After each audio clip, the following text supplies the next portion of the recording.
Bupati Ngada Andreas Paru mengunjungi para murid dan guru SMKN 1 Aimere untuk memantau aktivitas belajar mengajar di sekolah tersebut, sekaligus memberi motivasi kepada para murid untuk mulai belajar berwirausaha pada Senin 17 April 2023.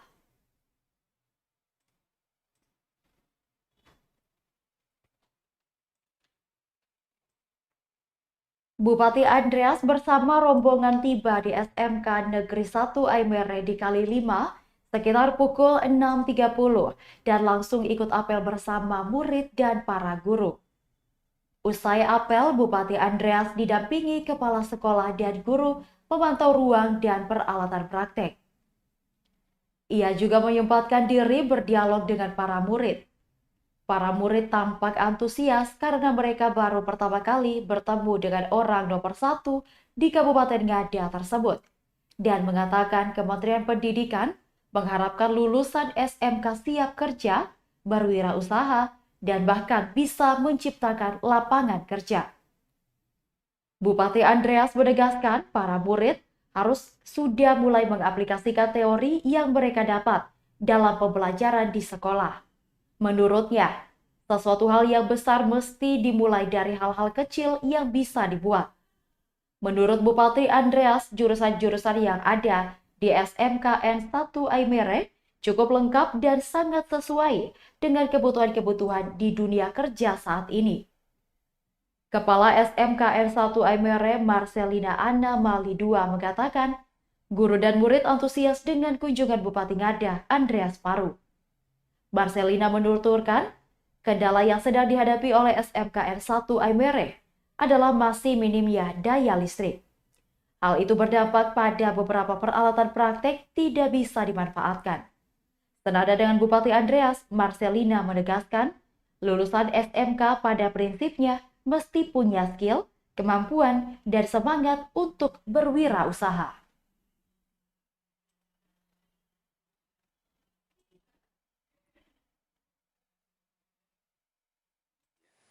Bisa dipakai di mana saja dan bahkan mereka bisa mengembangkan diri mereka untuk melakukan membuka usaha-usaha, bahkan membuka lapangan pekerjaan.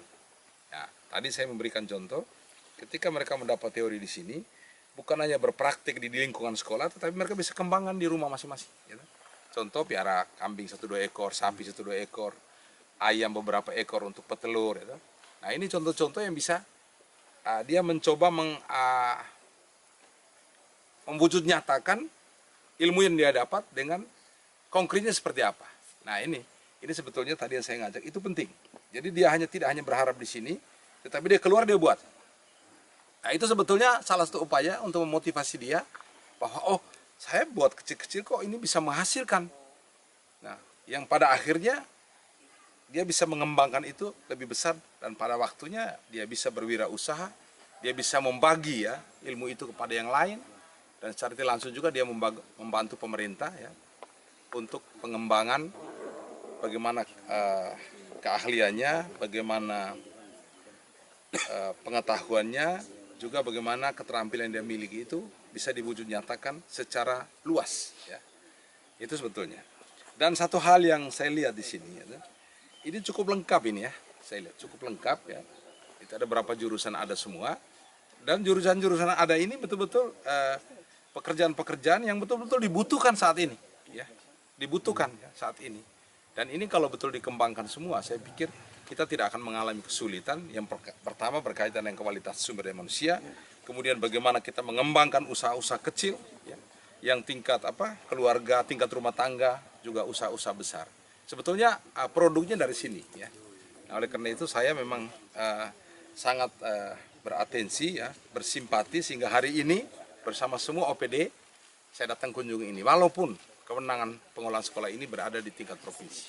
Tetapi saya peduli sekali karena toh outputnya nanti yang dirasakan oleh kabupaten sendiri. Demikian.